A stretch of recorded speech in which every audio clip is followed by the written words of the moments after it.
Ok, on est parti pour la suite de cette formation. On va donc configurer ce fameux composant qu'on aura sur le côté, puis on va pouvoir terminer le hero top dans cette section. Alors, eh bien, on va commencer. Donc, pour commencer au niveau de Tailwind, qu'est-ce qui se passe au niveau de Font Family? Comment est-ce qu'on peut customiser tout ça?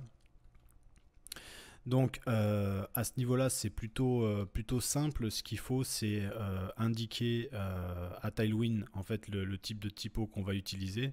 De la même manière qu'on l'a fait pour les colors, de cette manière, on va pouvoir configurer comme ça une typo secondaire. Ok, alors ce qui explique pas la documentation, c'est qu'évidemment il va falloir importer cette typographie, donc nous, on va l'importer, on va la récupérer depuis Google assez rapidement et on va l'importer dans notre projet au niveau de notre CSS.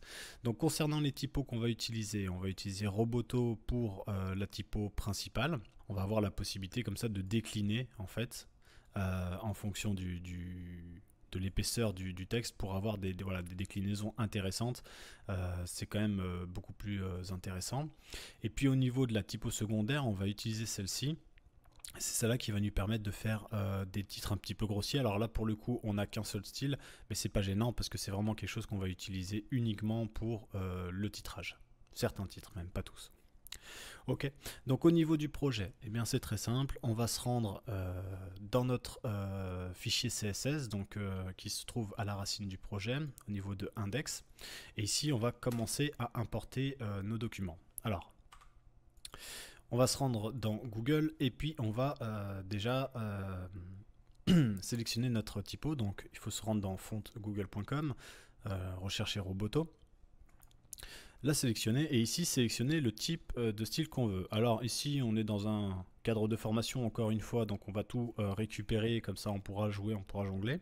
Mais sur tes projets, ça peut être intéressant d'importer uniquement ce dont tu as besoin, parce qu'un fichier de typo est lourd et donc ça ralentit le chargement du site et donc tu baisses tes performances. Donc attention quand même à ce qu'on fait ici. Si l'idée c'est d'utiliser que du Regular 500, ça sert à rien d'aller chercher de l'italique, ça sert à rien d'aller chercher, voilà, d'accord, donc il faut quand même prendre juste ce qui est nécessaire. Bon, ici on va sélectionner tous les styles. Je suis sûr qu'il y avait un bouton pour tout sélectionner, hein. Mais je l'ai pas vu. Tiens, l'UX propose pas un bouton pour tout sélectionner, c'est ouf. C'est ouf. Alors, ici, on a donc sélectionné tous nos styles. Nous, on va aller sélectionner l'importation comme ça, en style. Donc, on va copier cette information-là. Et puis, on va la glisser dans notre fichier principal. Voilà. On va importer Roboto en italique avec les weights suivants, 100, 300, 400, etc. Ça, c'est des choses qu'on peut paramétrer. On va faire exactement la même chose, du coup, pour notre typo secondaire. Donc on va cliquer dessus, ici ça sera plus simple a priori parce que on n'en a qu'une. Il va quand même falloir que j'enlève ça. Je vais remove all, là par contre on a une action. Ok, cette fois-ci je vais prendre uniquement celle-ci et puis je vais l'importer. Voilà, je préfère sur une deuxième ligne. Ça permet de comprendre qu'ici on fait appel, on fait référence à deux typos bien spécifiques. On va sauvegarder ça, donc ici on va utiliser Roboto et Alpha Slab One. Alors, avant de partir de notre fichier CSS, on va renseigner quelle est la typo qu'on va utiliser de manière globale. Donc en utilisant la balise body pour faire référence à tout le corps du document, on va indiquer la vieille classe CSS font family. Voilà, et puis on va indiquer tout simplement que ça va être Roboto. Hop, oubliez le O. Ok pour Roboto à ce niveau-là. On va sauvegarder et ensuite on va se rendre dans le fichier de Tailwind config pour donner une information supplémentaire. Donc on va se rendre au niveau de font family qu'on aurait pu chercher, mais il est quand même relativement haut dans le projet. Alors, tac. Alors ici on va instancier une classe qu'on va appeler title. D'accord, on pourrait l'appeler comme on veut. C'est le même principe que pour les couleurs, hein, ici. Entre crochets, donc on va indiquer quelle est la typo que nous allons utiliser. On va le mettre comme ça. Et puis là, on va mettre une virgule pour indenter. Et donc voilà, ici, on va importer notre typo alpha. On va utiliser plutôt notre typo alpha slaboine, donc qui sera une typo secondaire. On aurait pu mettre secondaire ici, hein, peu importe. Pourquoi pas, tiens. Pourquoi pas. On va mettre secondary. Paraît plus simple, plus évident en fait. Donc ici, comme d'habitude, on va killer le terminal, relancer le terminal. Ok, notre projet est démarré. Donc ce qu'on va faire, c'est qu'on va faire un petit test de la typo. Donc on va tout simplement écrire quelque chose à ce niveau-là. On va récupérer ce qu'on disait dans la maquette, hein. C'est le moment de goûter au bon goût des hamburgers. Ok. Ah, tiens. Est-ce que c'est le bon moment? Je ne sais pas. Est-ce que c'est le bon moment pour vous? Ah oui, attends, je vais enlever quand même. Tac, tac, tac, tac. On va enlever ça. Hein. Parce que du coup, c'est un peu dégueulasse. Ouais, bah oui. Évidemment, si je mets pas un background normal. Alors attends, on va mettre un background white. Bon, l'idée, c'est de tester le truc. Donc ici, c'est le moment de goûter au bon goût des hamburgers. Alors, une petite erreur de frappe, mais on s'en fout. Donc moi, je vais venir comme ça, sélectionner cette div pour essayer de voir à quel fond de famille on fait allusion dans ce projet-là. Et donc, il s'agit bien de Roboto. D'accord? Donc ici, à ce niveau-là, si, tac, je mets un font wave différent, par exemple black, extrêmement gras, donc il doit correspondre à du 900, j'imagine. Voilà. Donc à ce niveau-là, donc on a jamais, à aucun moment, paramétré quel typo on allait utiliser. D'accord, on fait référence directement à la typo principale générale du projet. Maintenant, comment ça se passe si on a besoin d'utiliser une typo secondaire?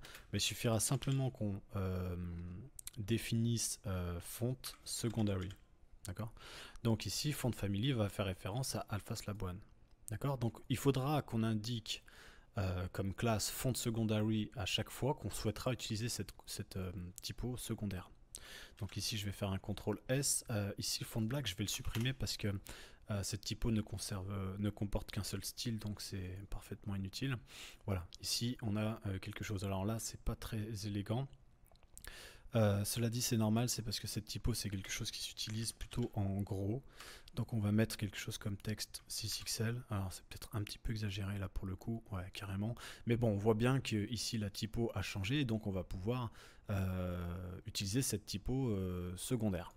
Si par exemple je mets texte secondary, alors ne pas confondre avec font secondary, pour le coup text secondary fait pardon, référence à la couleur sur le texte, hein, couleur secondaire.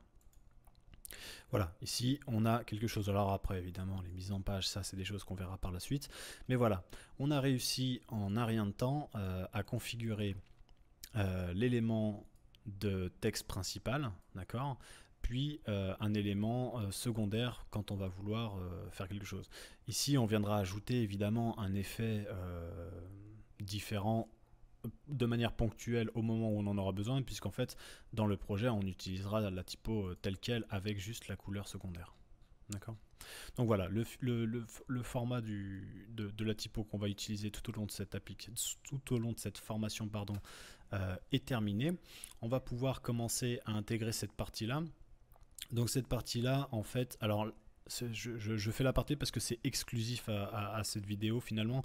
Je crois que c'est la dernière fois qu'on va utiliser un élément graphique.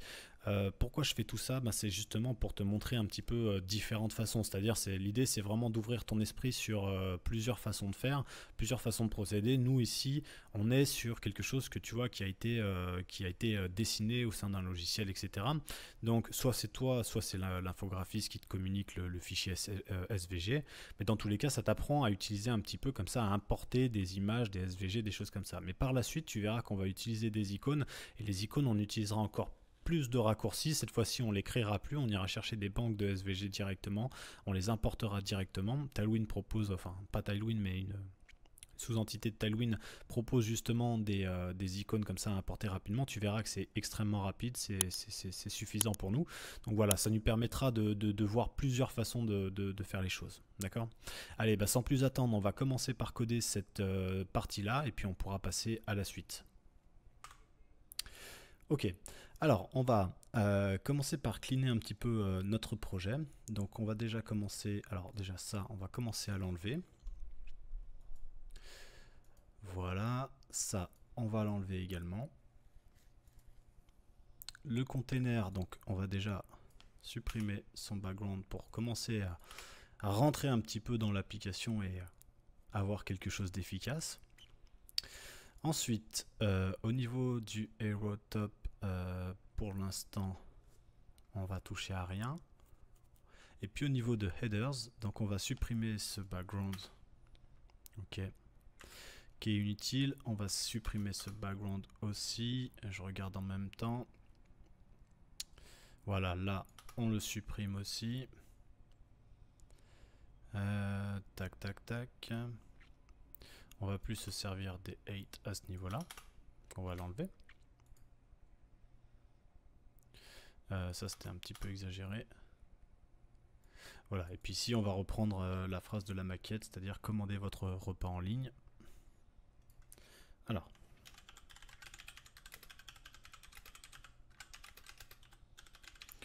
voilà, commandez votre repas en ligne. On va faire un petit CTRL S, on va voir ce qu'on a au niveau de la vue. Ok.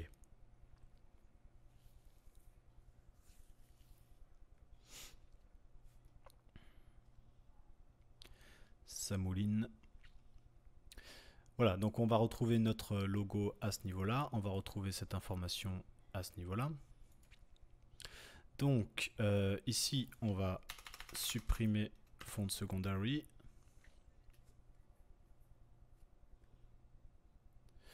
Voilà, on devrait être pas mal.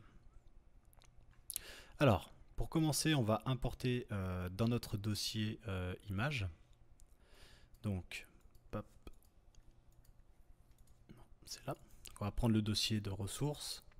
À l'intérieur, on va retrouver un dossier d'icônes. À l'intérieur, l'icône du petit bag click and collect.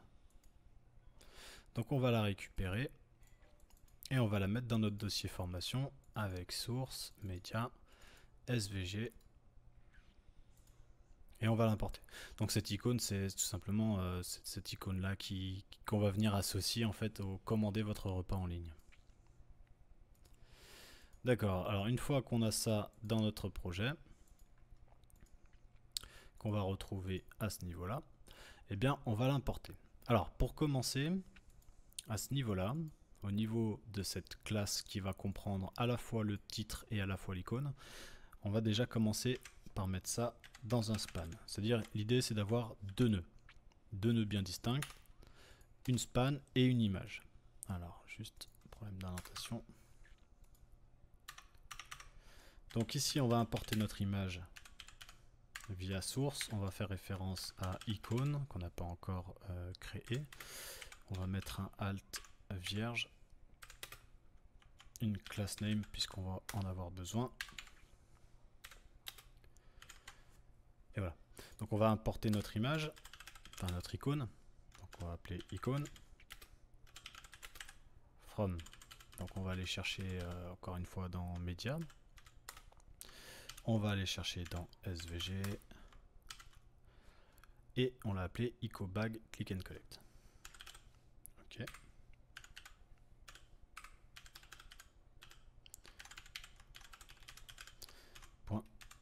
.svg. Une fois qu'on a notre icône d'importer, on va aller voir sur notre application. On a une icône qui du coup n'a pas de taille définie, donc elle prend entre guillemets la place qu'elle a à prendre au niveau de sa largeur. Donc ici c'est quelque chose qu'on va venir définir dans la classe de l'image immédiatement. Donc on va indiquer width 5. Ah, je me suis gouré. Width 5, 8, 5. Alors pour lui donner une taille d'icône un peu plus raisonnable. Alors le problème qu'on a, c'est qu'évidemment la div ici prend toute la largeur disponible et donc on retrouve notre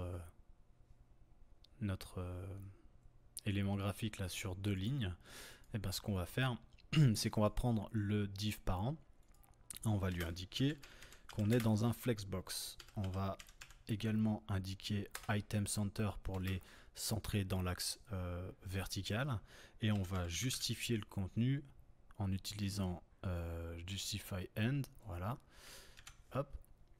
De cette manière, on aura tout sur une ligne et collé sur le bord de notre container. Donc pour rappel, le E là est collé au container.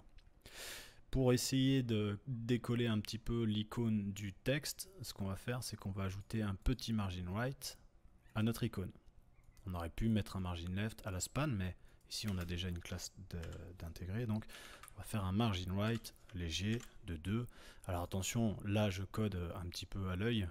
Bon, si tu as besoin d'être précis, il faut que tu te rapproches un petit peu plus de la maquette. En l'occurrence, j'ai un petit doute, je me demande si margin right 1 suffirait pas. Si, ça suffira. Alors le item center, ici, à ce niveau-là, en fait, nous permet de centrer les éléments à chaque fois. Hein. On l'utilise à chaque fois. Je vais l'utiliser beaucoup. Hein. On l'utilise pour centrer les éléments les uns aux autres. Donc, si je prends ça, par exemple, pour te schématiser, voilà, ici en violet, on a la margine qu'on avait inclus. Et puis, tu vois que le Burger House, le logo, prend toute la place. Étant donné qu'il est plus haut que commander votre repas en ligne, et bien commander votre repas en ligne, c'est automatiquement centré dans le sens vertical, d'accord? Et c'est ça qui te permet de centrer les éléments, c'est en utilisant les flexbox, c'est vraiment pratique. J'ai fait exactement la même chose avec l'icône, c'est-à-dire que l'icône, elle est centrée, donc si l'icône était beaucoup plus grande, commander votre repas en ligne serait quand même centré par rapport à notre icône, d'accord? Donc voilà comme on a défini un petit peu nos espaces. Donc tu vois que l'espace de gauche qu'on avait introduit en rouge, il me semble, est beaucoup plus haut que celui de droite, mais les éléments se sont centrés. D'accord?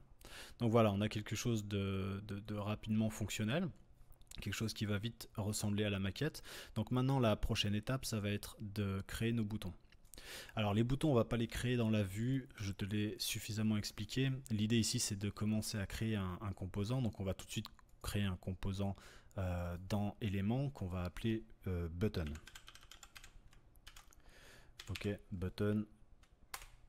Alors, petite connerie, ici, B majuscule. Il faut qu'on arrive à respecter un petit peu la façon dont on fait les choses.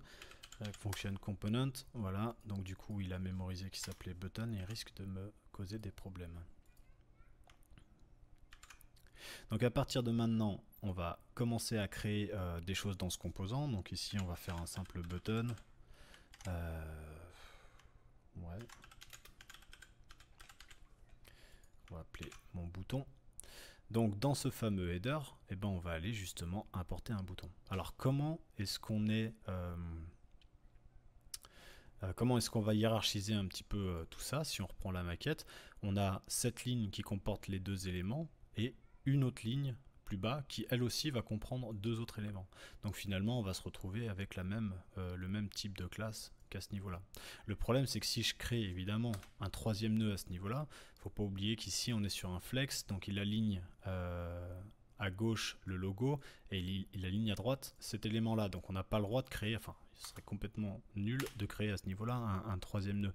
Il faut absolument qu'on soit dans ce nouveau nœud.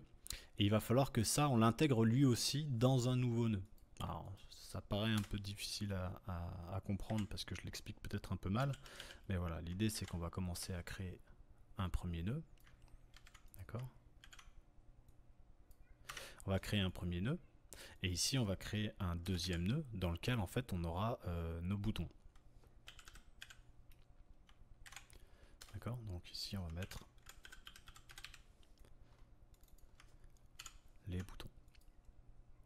Alors ici, il va falloir qu'on ait cette notion de flex item center et justify end pour tac, pour l'icône et puis le titre.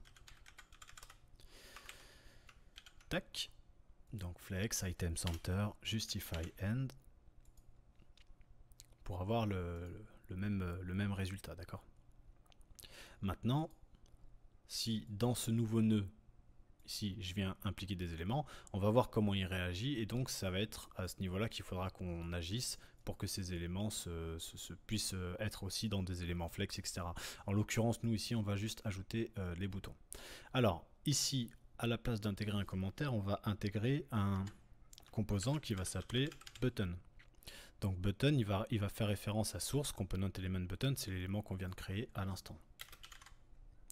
Hop, on va le paramétrer. Alors là, il m'a pas fait d'importation dynamique, mais justement, je me demande si c'est pas justement parce que tout à l'heure, je me suis raté dans l'orthographe. Je crois que c'est ce qui s'est passé. Bon, c'est pas grave, on va l'importer. Donc import button from. Donc ici, on va pas aller dans page section, on va plutôt aller dans éléments, on va aller dans button. Et on va récupérer notre bouton. Alors est-ce qu'on a mis quelque chose? Oui, on a mis un bouton. Donc voilà, on a récupéré un bouton. Donc tu vois que au clic ici, on est sur une action de cliquer, on est sur un bouton. D'accord. Maintenant, on va faire du coup la mise en page. Alors, la mise en page, ça va être quelque chose d'assez simple finalement. Les seules informations qu'on a besoin de comprendre, de savoir, c'est qu'ici on va être sur un bouton qui aura donc des couleurs différentes. Donc on va pouvoir commencer à jouer un petit peu avec les propriétés d'un composant. On va pouvoir transmettre des données comme ça pour changer notre composant. Donc ça va être relativement instructif. Et puis ensuite on va avoir un texte à l'intérieur qui sera donc toujours de la même couleur. Donc ça c'est plutôt intéressant, que ce soit jaune, marron ou rouge. De toute façon ça sera toujours du blanc. Et puis ensuite à l'intérieur, le texte lui il va comprendre en fait une notion de capital. Donc on va mettre un style capital, etc. avec un petit peu d'espace comme ça entre les lettres pour avoir quelque chose de ressemblant. Ok, c'est parti. Alors, dans un premier temps, on design le bouton, puis ensuite on se met en place. Tu as compris comment je travaille. Alors, ici, on va plutôt faire du coup, est-ce qu'on reviendrait pas là-dessus plus tard? Si, pour l'instant, on va se contenter de faire un class name. On verra par la suite ce qu'on fait avec tout ça.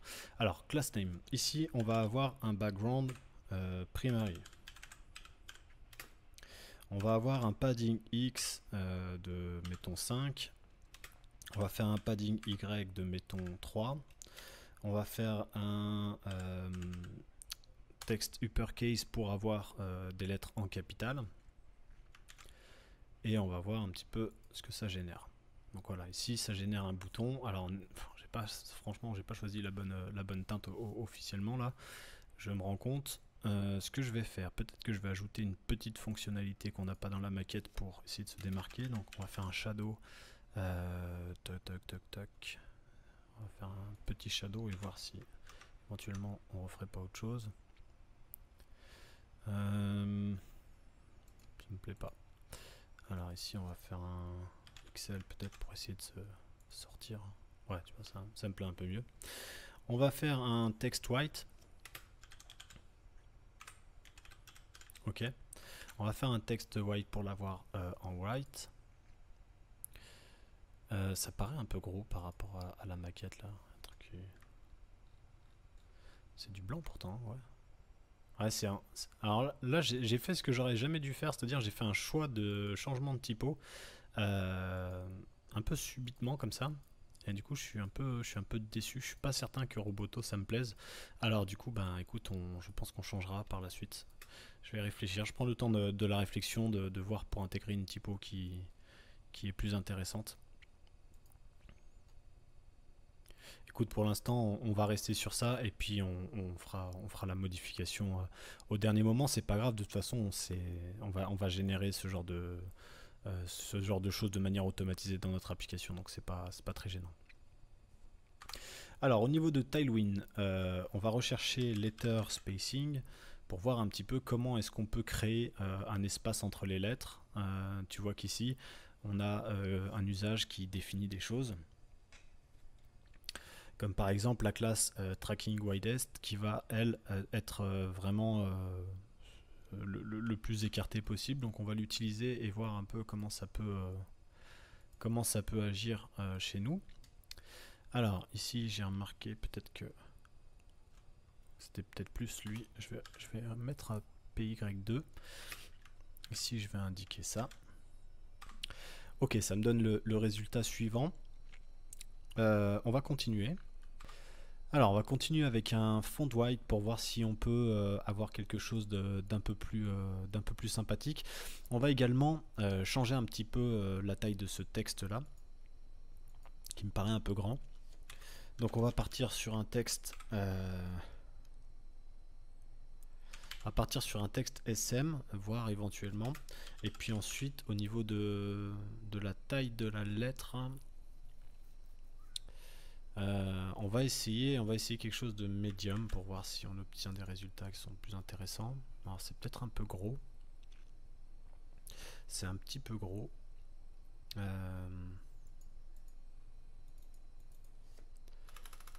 problème c'est que je suis pas sûr que...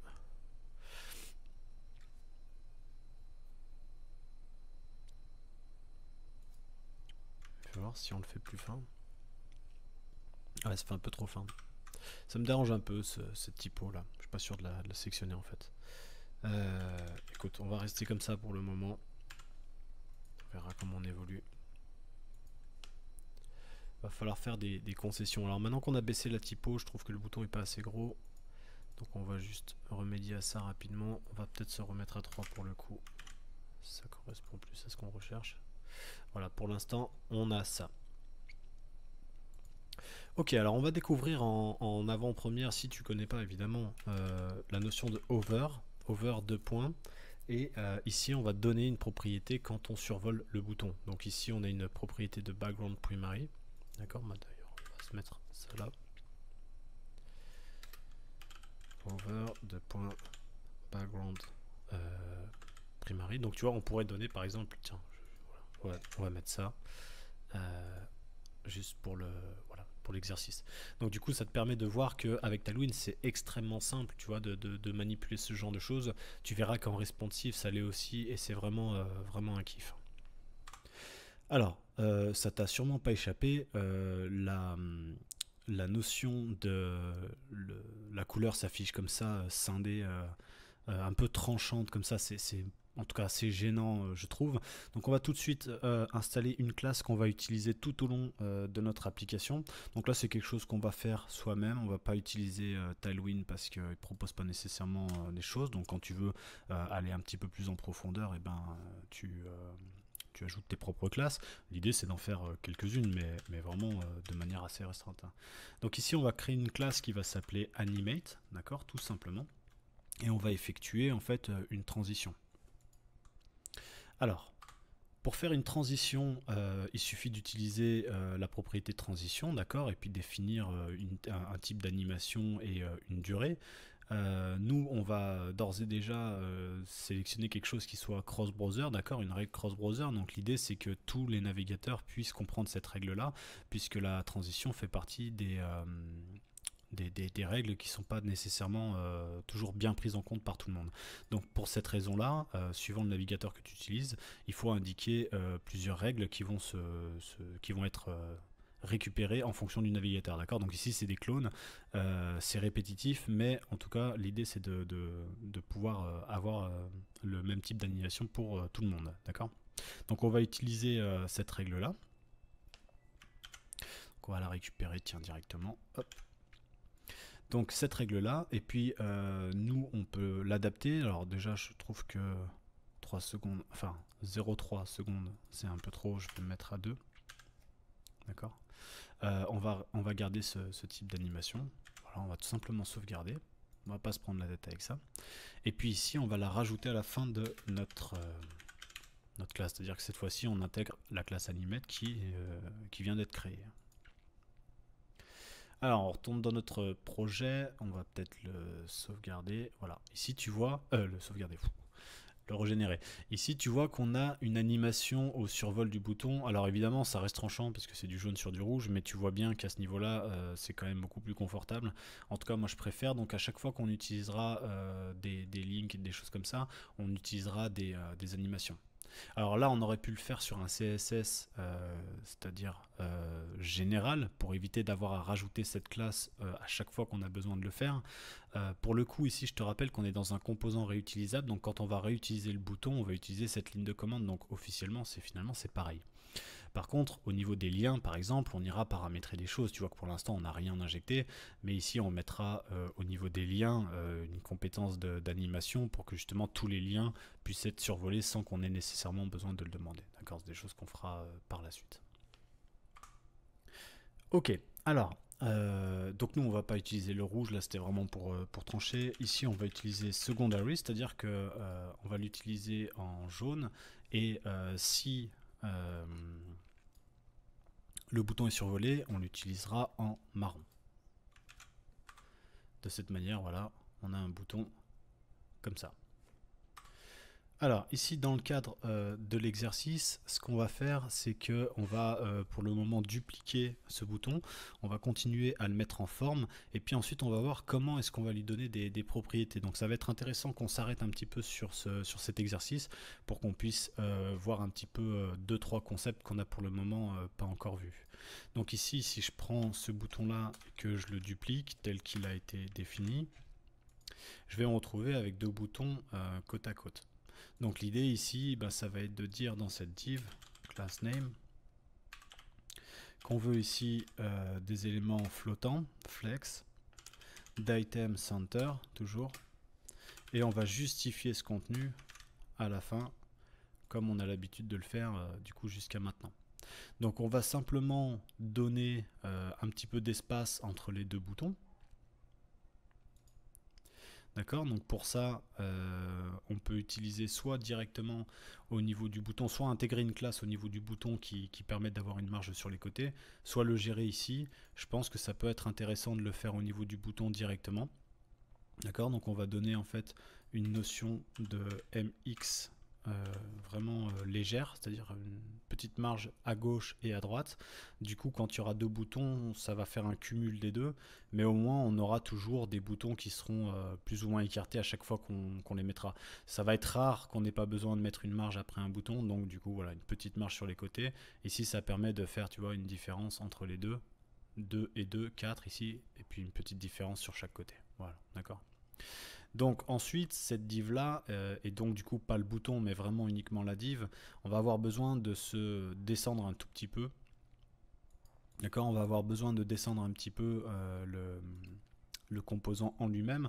Donc cette classe ici parente, on va lui mettre un margin top par exemple de 5. Sauf si évidemment c'est un peu trop. On va regarder un peu la maquette.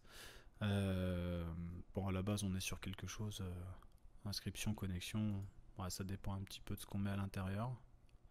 Pareil, c'est un peu plus grand que la maquette.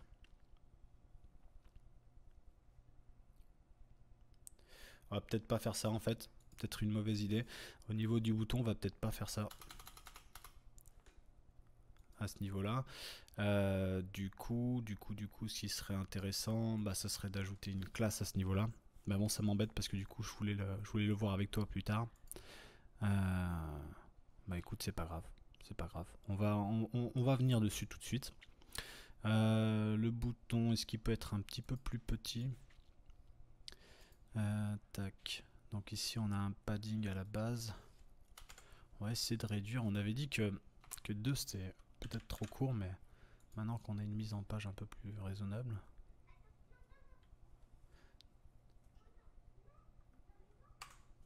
Donc là c'est vraiment définitivement un peu petit, je vais le remettre, à 3, tant pis, hein. C'est comme ça, on essaie de gratter des fois pour trouver un truc intéressant.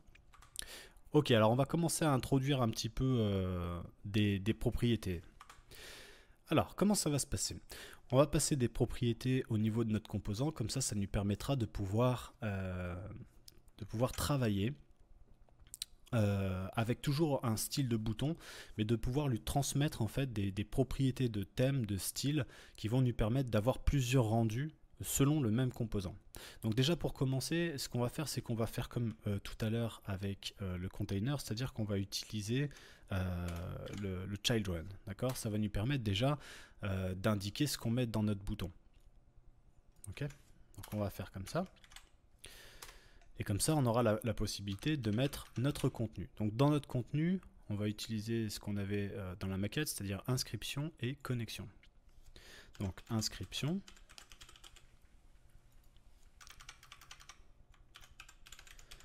Et connexion.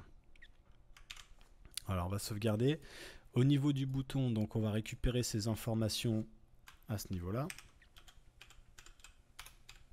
Donc comme pour le container, on va récupérer child1.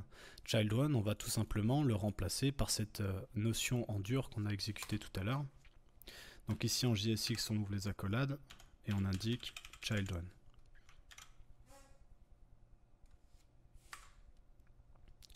Ok, donc une fois qu'on a invoqué child1, on va pouvoir donc récupérer en fait dans notre composant de manière dynamique les informations de texte, ce qui paraît être la base puisque nos boutons seront jamais les mêmes en fonction de ce qu'on est censé inscrire. Alors mine de rien, depuis que j'ai remis les lettres, je finis par me rendre compte qu'effectivement on est sur une taille qui correspond plus à la maquette avec une typo qui me gêne beaucoup moins, bizarrement. Je sais pas ce que tu en penses. Alors bref, ici on a récupéré les deux informations. Donc ici pour l'instant, je rappelle, on est au début de la formation. On n'a pas encore prévu de linker ça. Donc on va pas étudier la navigation. On va pas mettre de lien, etc. Mais évidemment, on va revenir sur cet aspect du bouton par la suite pour avoir une notion de lien. C'est-à-dire qu'il faudra à chaque fois qu'on donne un lien à notre bouton, etc.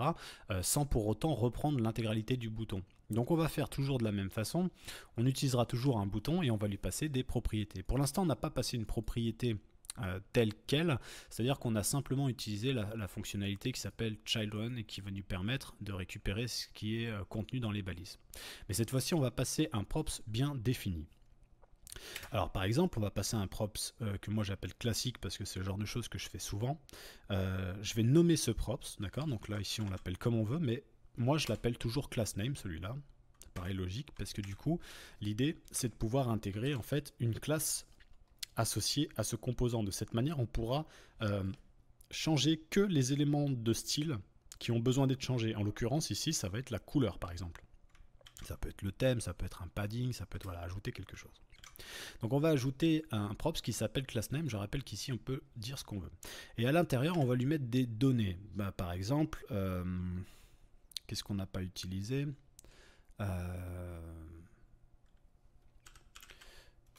C'est un peu dur parce que du coup on les a déjà customisés. Disons que je vais lui passer une classe italique. Tiens, on va faire ça comme ça. Juste pour le... Bah non, je fais un peu n'importe quoi. Pour l'instant, on va pas le définir.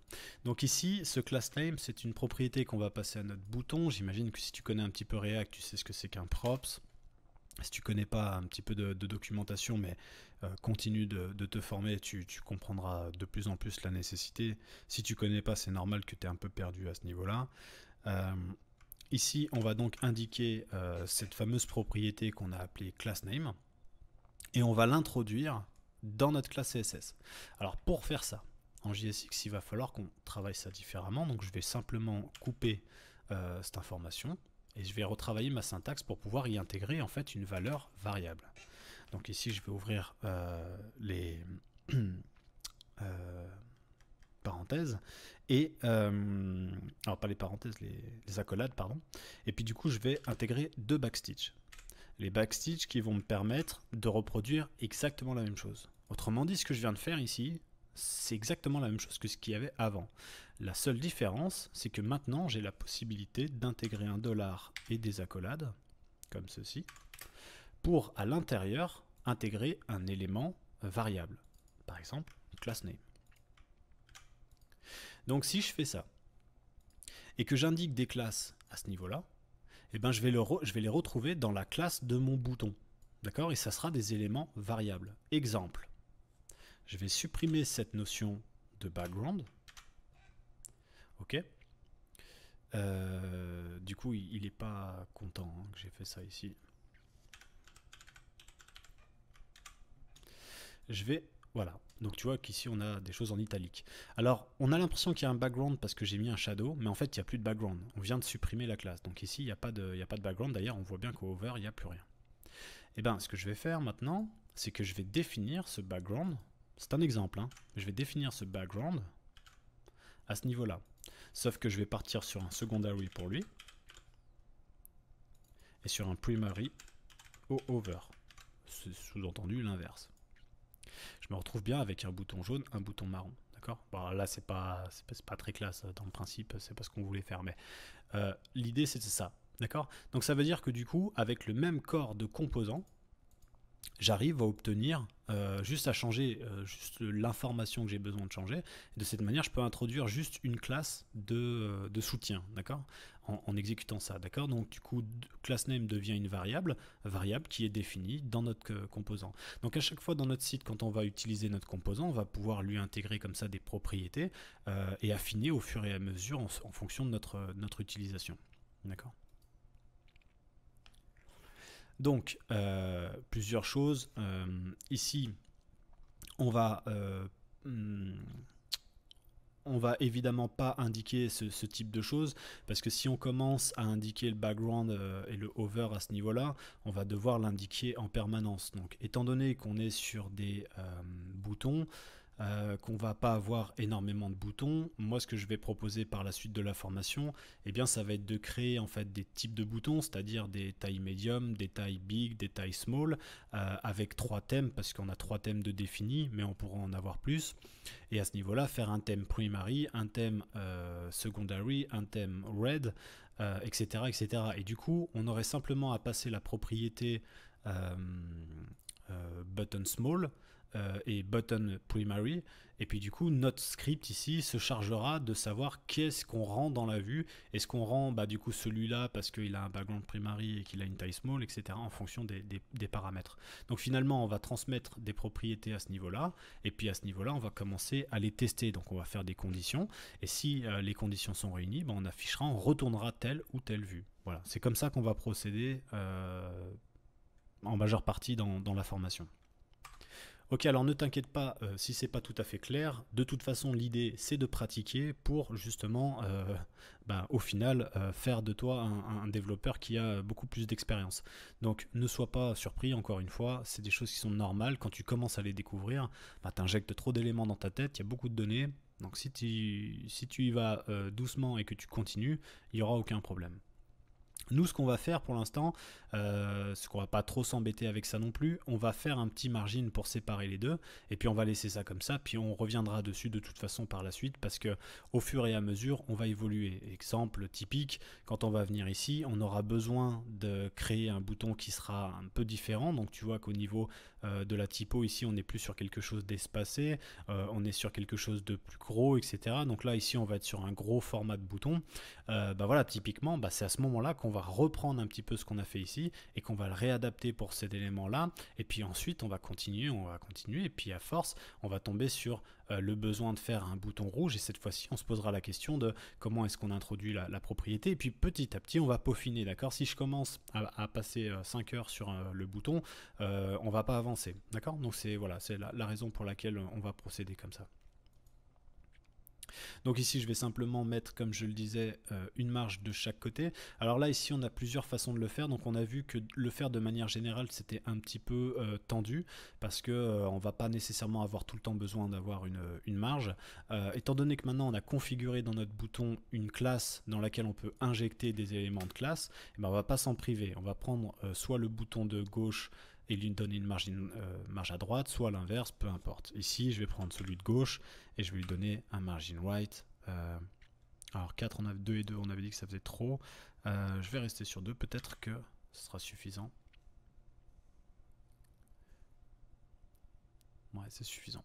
Suffisant comme ça. Le seul truc qui me gêne un peu, c'est que le jaune sur le jaune fait qu'on voit pas vraiment que c'est dissocié. Peut-être alors qu'il faut améliorer ça.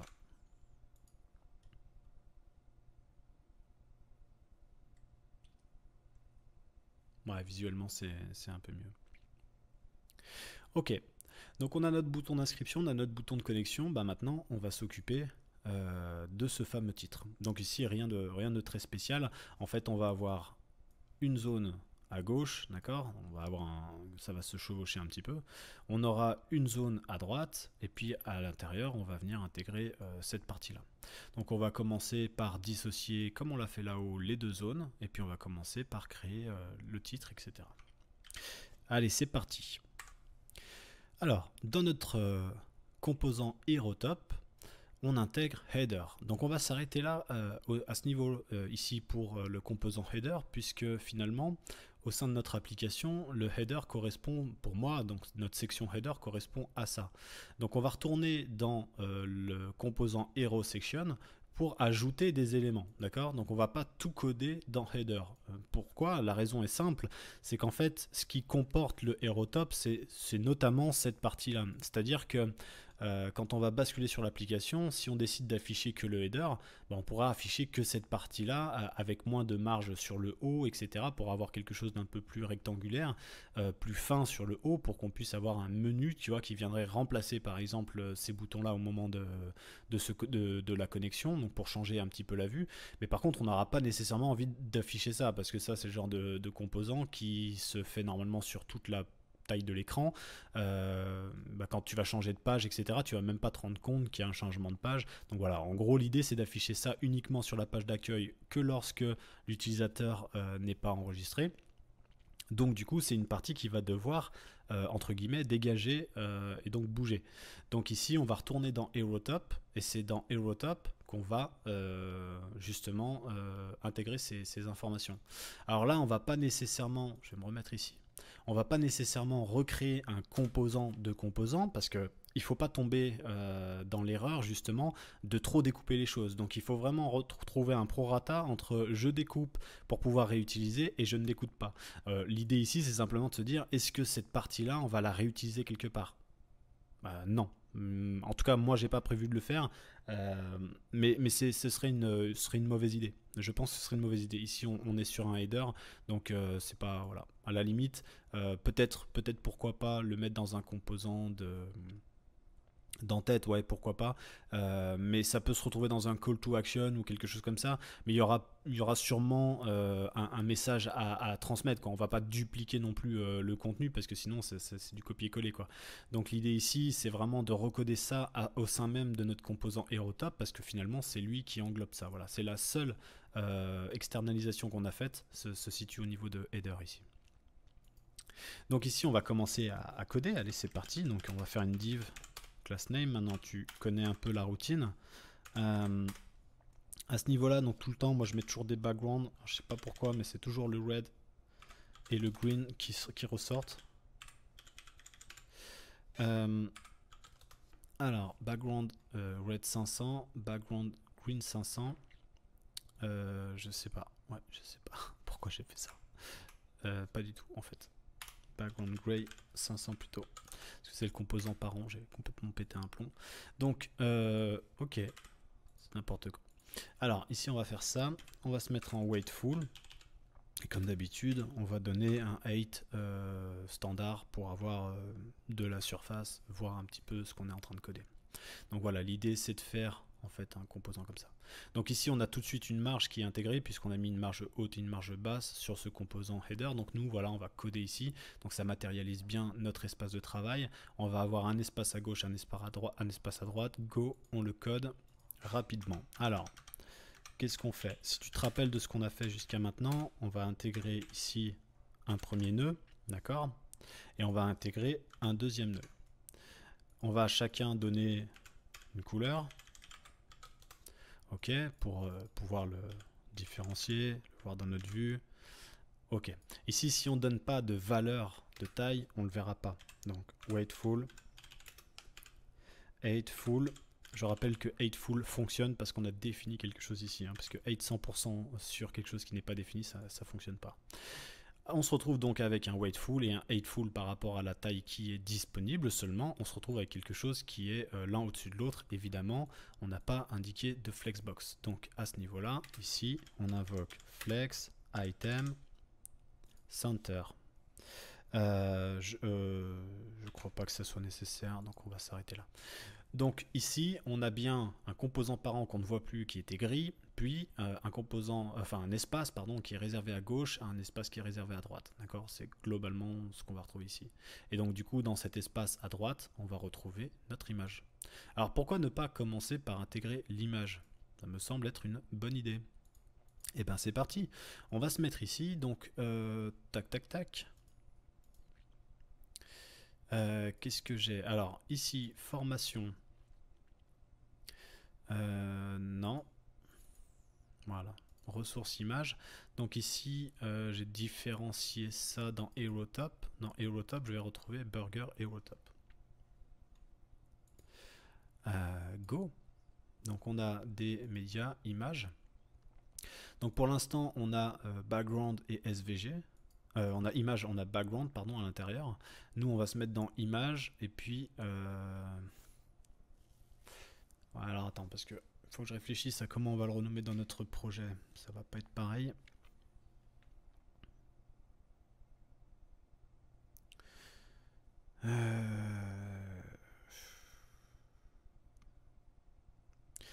La problématique, c'est qu'on va avoir des images. Écoute, on va le mettre en HeroTop. Comme ça, on sera capable d'identifier rapidement en fait à quel niveau est l'image du HeroTop. Hein. C'est ça l'objectif. Faut penser à quand tu reviens sur le projet et que t'as plus la tête dans la hiérarchie. Il faut que ce soit le plus clean possible. C'est malheureusement pas toujours évident. Ok. Alors on va prendre cette image, on va la pousser à l'intérieur. Et puis du coup, on va avoir cette image.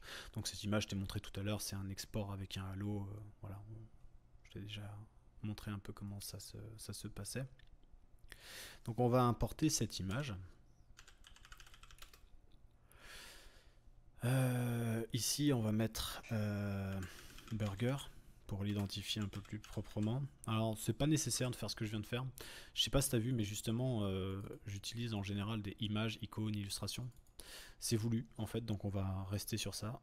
Donc, on va mettre product. Tiens, voilà. Product, je trouve que c'est un bon nom de variable. Je vais t'expliquer pourquoi. Déjà, on va la récupérer. Hop. Donc page section, non, pas du tout. Tac. On va aller voir dans média. Donc ça va être image. Et puis on va aller chercher HeroTop. Et à l'intérieur, on va aller chercher notre image qui s'appelle burger-hero top. Et là, c'est un PNG hein, pour le coup, parce qu'on a besoin d'une transparence. Alors, pourquoi je l'appelle product? Tu sais que quand tu codes le nom des variables, c'est méga important. L'idée, c'est d'avoir quelque chose qui soit facilement identifiable, mais on sait que parfois les images changent. Alors, encore plus hein, quand tu bosses avec un client. Hein. Si c'est le client qui t'a dit de mettre cette image, de toute façon, il y a 95% de chances pour qu'il te dise de l'enlever, d'en mettre une autre. On est tous pareils, on fait des essais, on fait des tests, ça nous plaît, ça nous plaît pas, on change, on modifie. Donc, toi, il faut que tu aies cette logique-là quand tu codes, parce qu'en fait, la seule chose qui va changer à ce niveau-là, c'est pas la hiérarchie et où est placée ton image, puisqu'on l'a placée dans un élément HeroTop, et ça va pas être le nom de la variable, et encore moins celui que tu utilises dans ton code. Donc la seule chose qui va changer finalement, c'est ça. Si tu décides de pas mettre un burger, mais de mettre, je sais pas moi, une poutine, tu vas te retrouver avec juste un nom, poutine HeroTop.png. Donc voilà, la seule chose qui va changer, c'est ce nom-là. Donc pourquoi changer dans ton code les informations 10 fois parce que tu viens de changer d'image? Pire, si tu as la flemme de le faire parce que du coup ton code est un peu volumineux, tu vas te retrouver avec marqué ici burger pour une poutine. Encore pire, tu vois ce que je veux dire? Donc voilà, faut éviter de faire ce genre de truc. Donc si tu y arrives, et ben cale-toi des variables un peu logiques et qui soient surtout, tu vois, généralistes, des variables quoi, tu vois, qui peuvent varier et qui peuvent changer sans que ça pète tout ton code et encore moins la compréhension de ton code. Donc voilà, on est ici, donc on va se retrouver dans cet espace là qui est défini en vert. Donc tu vois, le code couleur nous permet aussi ça me permet aussi de pouvoir te montrer un petit peu dans quel espace on est. Permet de visualiser les choses. Donc ici on va intégrer donc cette image, ma foi, image up, source. Ici, on va importer notre image qui s'appelle product. Alors, pour raison que je ne comprends toujours pas. J'ai mis un S. Image, hop. Ici, on va mettre un Alt. Donc cette fois-ci, on peut commencer à définir. Donc ici, on va mettre un burger.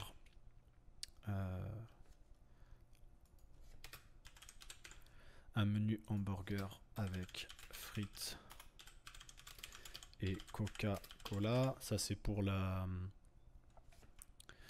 notre ami Google qu'on adore. Donc voilà, ici, tac, tac, tac, tac. Donc ici, on a mis une image. Encore une fois, on va mettre une image un peu brute de décoffrage, d'accord? On n'a pas nécessairement de position. Alors, bon, pourquoi l'image se retrouve, alors pas si basse parce que l'image est haute, on l'a vu tout à l'heure, mais pourquoi elle se retrouve hors du compartiment vert, hein, c'est normal, ça je vais te montrer immédiatement, c'est parce qu'on a défini une hauteur. On a défini une hauteur pour avoir un visuel rapidement. Si on la définit pas, tu vois, il faut qu'il y ait un moment donné, il prenne sa place, d'accord? Donc en l'occurrence, là, ce qui se passe, c'est qu'en fait, le composant prend prend une hauteur par rapport à celui-là. Donc encore une fois, c'est des choses qu'il faut virer. Voilà, et donc lui, on se rend compte, tu vois, maintenant qu'on a supprimé le background, on se rend compte qu'en fait lui aussi a une hauteur, et nous on a demandé de centrer tout ça par rapport à celui-là. Donc si tu dégages ça, tu te retrouves avec quelque chose d'un peu plus cohérent, d'accord?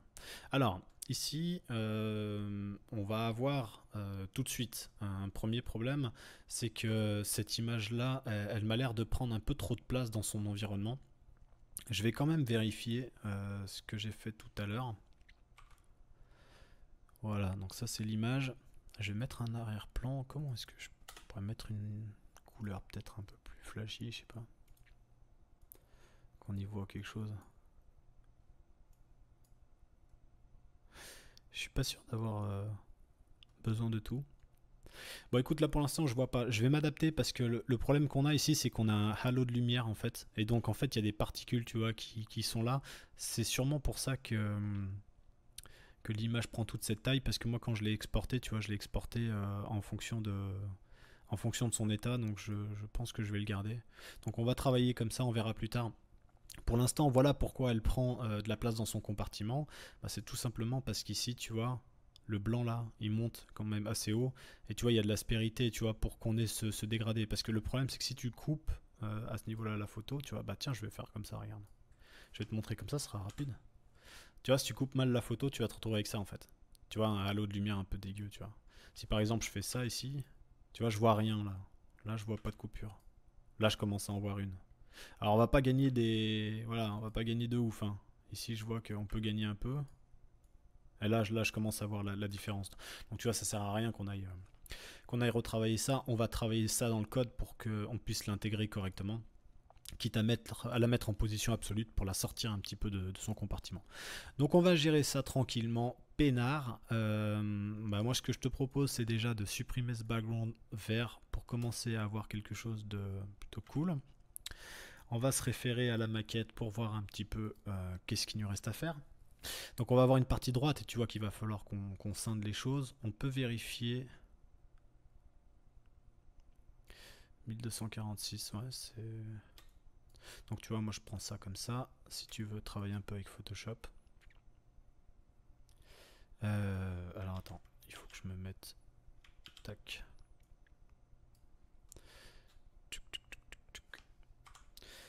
Voilà, ce sera plus simple pour moi.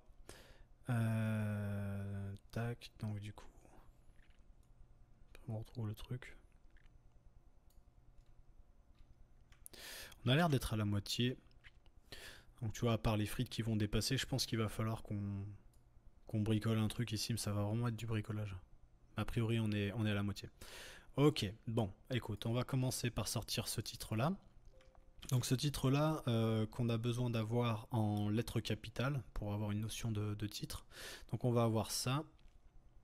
Je vais me placer ici, comme ça je pourrais voir en même temps la maquette en travaillant. Donc ici on va avoir plusieurs choses. Déjà on va avoir un titre. Donc ici enfin, on travaille aussi pour le référencement, c'est-à-dire que ici c'est le moment de goûter au bon goût des hamburgers et Burger House Click and Collect, c'est quand même des choses qui sont plutôt intenses, hein. Donc au niveau du moteur de recherche, ici on va pas les coder dans des divs, on va se mettre dans des hashes. Donc ici on va basculer sur un H1, d'accord, et on va marquer c'est le moment de goûter au bon goût des hamburgers, d'accord. Ensuite plus bas on va avoir un H2, ok, et ici on va mettre Burger House, d'accord, et Click and Collect. Alors j'ai mis ça comme ça. Bon là on apporte du contenu, hein, tout simplement. Donc on se retrouve ici, on a ces deux informations, nous on va les coder.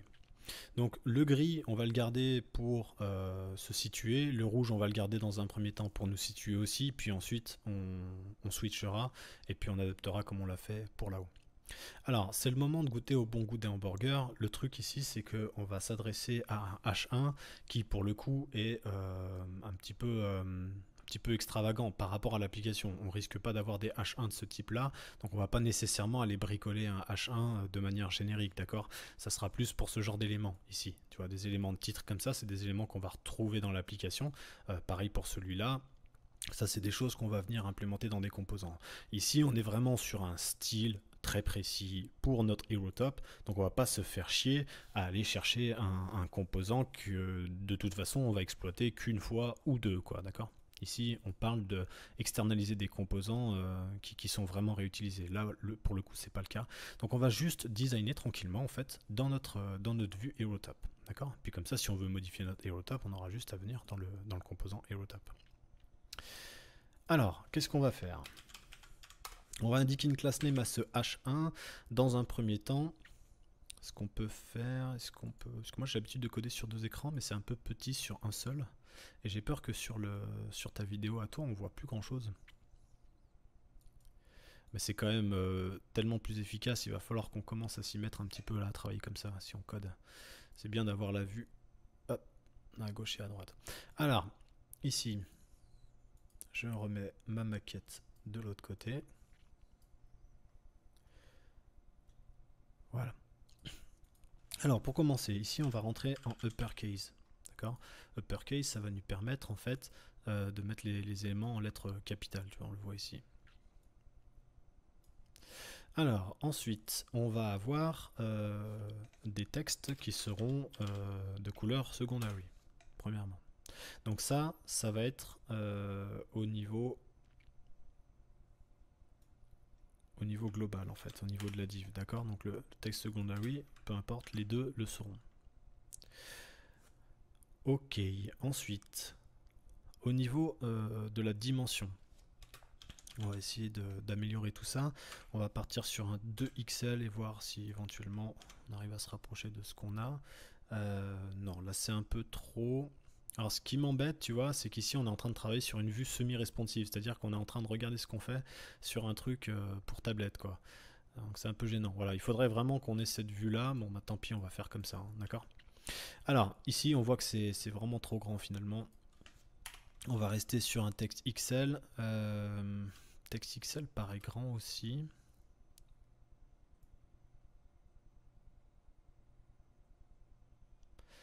Un coquille pas si grand sur la maquette. Ouais, c'est lui qui prend un peu trop de place là. Écoute, on va donner à ce compartiment rouge là un peu plus de largeur finalement. Donc on va partir sur 2 sur 3, d'accord, 2 sur 3. Et puis ici, on va partir sur 1 sur 3. Donc pour l'instant, ça va avoir l'effet de nous faire une petite image. Mais en fait, l'image, on va la sortir, on va la travailler autrement, parce que sinon, on n'y arrivera pas correctement. Ok, donc c'est le moment de goûter au bon goût des hamburgers. Au niveau du H2, qu'est-ce qu'on a à faire de définitif là tout de suite? Eh bien, c'est tout simplement d'intégrer cette fameuse... Hop, je me remets devant le micro. C'est de mettre cette fameuse fonte secondary.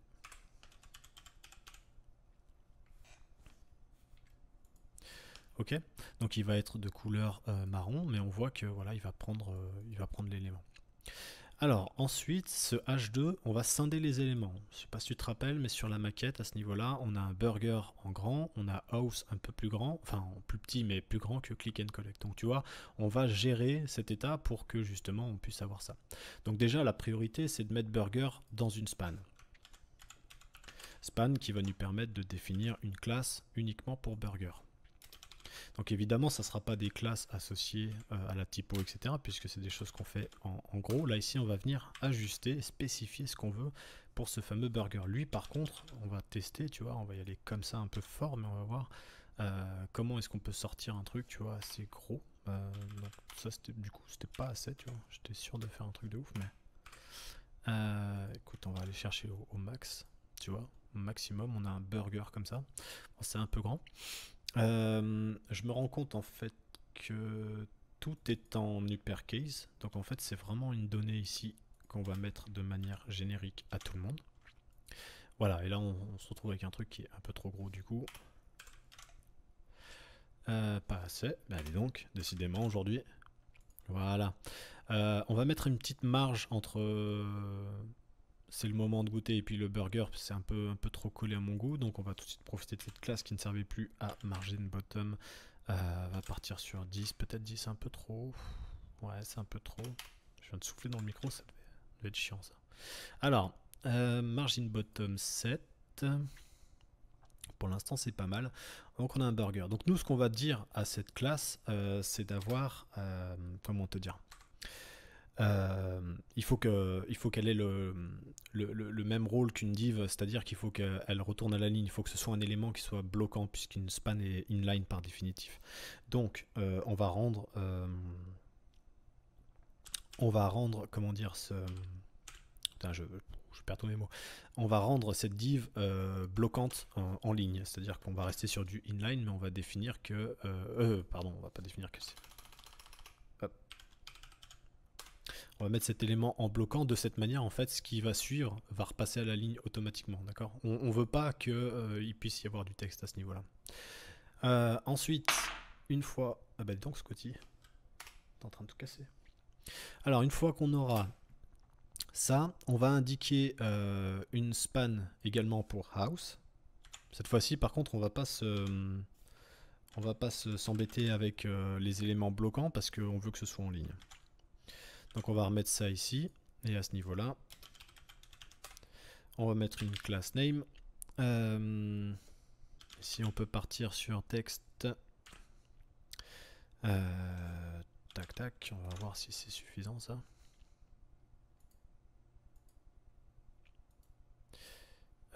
Qu'est-ce qui se passe? Alors je vais faire un peu de ménage, hop, on va se mettre comme ça. On arrive à y voir un peu plus clair.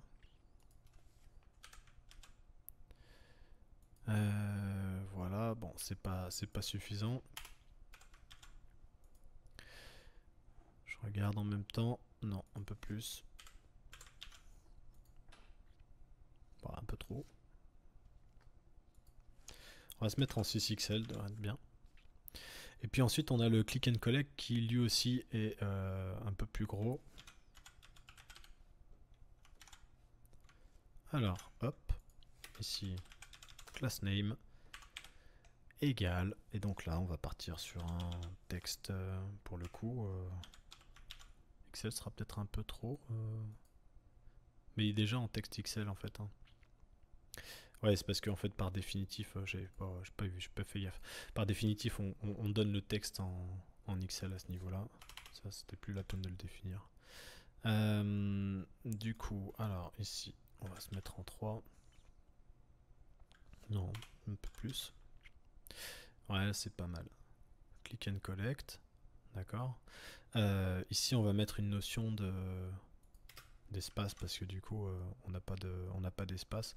Donc ici, il va falloir qu'on mette un margin left. Margin left. Voir si ça peut faire...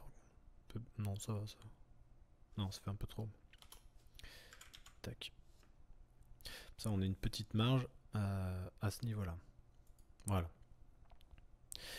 Ici, on va supprimer ce background gray pour le moment. On va sûrement revenir sur ça parce qu'il va falloir qu'on jongle un petit peu avec l'image histoire de la mettre en avant, sans pour autant qu'elle prenne toute la place et qu'on puisse pas en fait enquiller notre titre. Voilà, l'idée c'est de faire ça, quoi, d'accord? Donc en gros, on essaie, tu vois, de reproduire un petit peu à la main. Alors, j'essaie d'aller un peu plus vite parce que je vois que le temps passe et qu'on a beaucoup de choses, beaucoup de choses à voir. Donc, j'essaie d'aller un peu plus vite, mais l'idée c'est ça, c'est de reprendre un petit peu la maquette. Bon, ici, je fais pas du pixel perfect. Je dois t'avouer que quand je bosse pour des clients, je prends plus le temps. Mais là, étant donné que je dois consacrer le temps à l'explication et à la production, c'est un exercice qui est difficile pour l'instant pour moi. Donc, je vais essayer d'aller voilà, un peu plus vite en essayant de faire les choses au mieux possible. Donc voilà, ici l'idée c'est de reprendre ça, donc on en est là. Il va falloir créer notre bouton, donc on a déjà des choses de créer, donc on va pouvoir les récupérer. Et puis ici à la fin, il va falloir qu'on travaille cette étape-là pour se mettre vraiment en forme. Mais en tout cas, voilà ce qu'on a pour le moment. Donc c'est plutôt pas mal, hein. On avance plutôt vite là à ce niveau-là. Il va falloir donc mettre notre bouton et travailler cette partie, et puis ensuite on va pouvoir comme ça mettre cette espèce de texte ombré à ce niveau là. Donc je te propose qu'on voit ça dans une prochaine vidéo, le temps pour moi d'aller boire un petit verre d'eau, et puis je te dis à tout de suite.